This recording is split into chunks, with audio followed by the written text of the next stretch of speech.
Okay, so these are your sketchbook covers, or will be your sketchbook covers. You're going to decorate them. The first thing you could do is put your name on the inside, on the bottom cover. First name, finger space last name, finger space class. This is for mixing, and these colors will stay just as clean as you see them now. I gave you the primary colors, red, blue, and yellow, and then I gave you turquoise and magenta because they're just really a different version of the blue and a different version of the red, so you might get a nice variety of colors there. Goes back in the middle for everyone.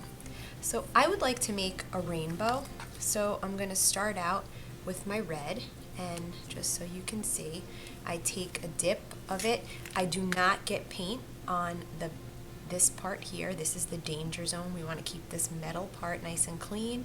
We don't want to get paint all the way up there if we can help it, and you want to keep your fingers just above it. You want to keep this brush on her tippy toes. She is just like a ballerina. We don't smash her down like that. That kind of ruins her bristles. So I'm going to take a dip of my red, just like that, and I'm going to stay on my tippy toes. I'm going to start with a rainbow. Your design is up to you, but we're going to keep it very simple. Simple line designs, simple shape designs, and we're going to cover the whole sketchbook with paint. When I run out of paint, when the paint starts to run a little bit dry, I dip back into my paint. The next color of the rainbow is orange. I do not have orange, so I need to mix it. If I mix yellow and red, I will get orange. So I already have red on my brush. I'm going to scoop and lay it down right here. Scoop and lay it down. Because red is such a dark color and yellow is a lighter color, I probably am going to need more yellow to make this very orange. So see how I'm spinning the brush like that to try to get most of the paint off of it? Now you can use the top of your messy mat or a paper towel to wipe as much of the paint off this brush as you can. Notice how I'm swish swashing. I'm not smashing my brush. When it starts to brush dry, you'll jump in the water about 3 to 5 times, and you can brush the bottom, make an X across the bottom. Pick it up, just wipe it gently on the lip, and make an X across your sponge one time. There should be nothing on this brush when you wipe it across the sponge. That looks good. So now I'm going to scoop up some yellow. I don't want to touch it to the red because I don't want it to mix. I want to keep this other color nice and clean for my other friends.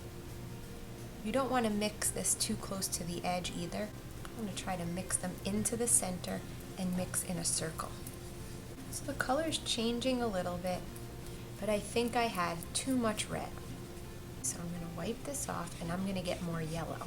I cannot dip right into the yellow, because I will make a big mess out of the yellow. So I'm going to brush it on my messy mat until it's dry. Or you could get a paper towel. You don't want to brush down here because you're working here. You're going to lean in it. So brush up here. If you run out of this space, get a paper towel to wipe it off. Now in my water,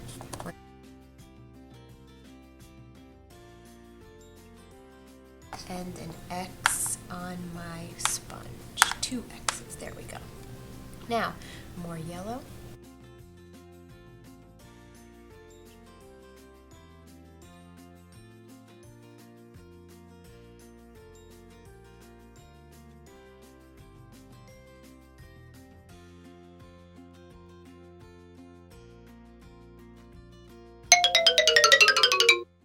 Stop everything.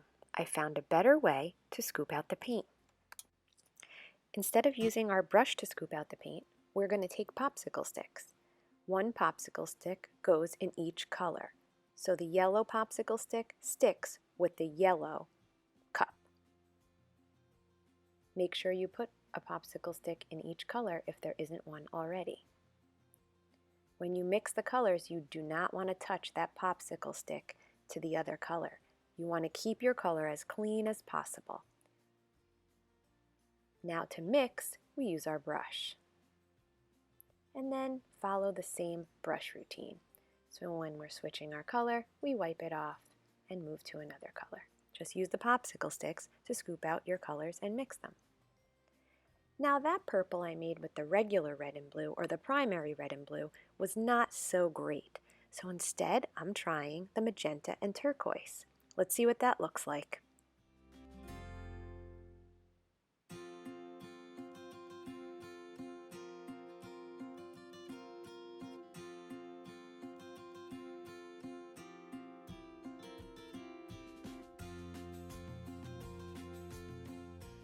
That's a much better purple. I like it anyway. So you can try mixing different colors together to see what you get. Now I'll finish up my painting.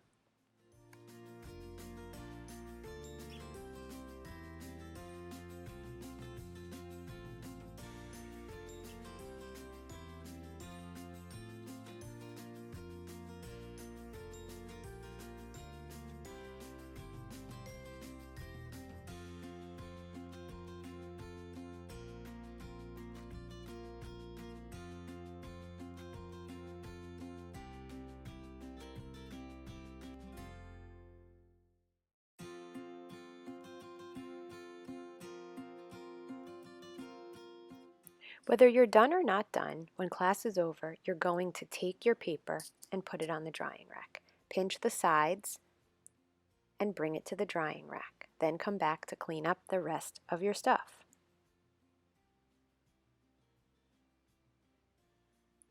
If you are my last class of the day, then you have to wipe off the paint from the popsicle sticks and lay your popsicle sticks in an empty mixing tray.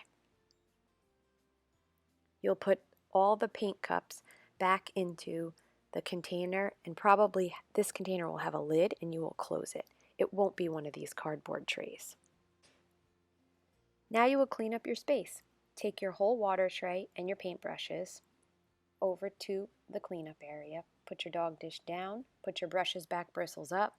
You're going to rinse out your cup and refill it for the next set of friends. Now take your paint tray, walk around to the sink. You're going to put the water on very gently and you're going to rinse that tray out. You're going to rub the paint off with your fingers. Make sure the water's not splashing on you. Only one person at a time should be doing this. So if there's other people cleaning this off, do something else. This will take a few minutes to get the paint off. When you get it off, you're going to set it on the drying rack on the side of the sink to dry, and then just rinse your hands off. You shouldn't even need soap. When you're all done, tap your hands on the side of your sink, turn around, pull 2 paper towels out, just like that, and step away from the sink. Now you'll grab your messy mat, which should be the last thing at your place, and put it on the drying rack.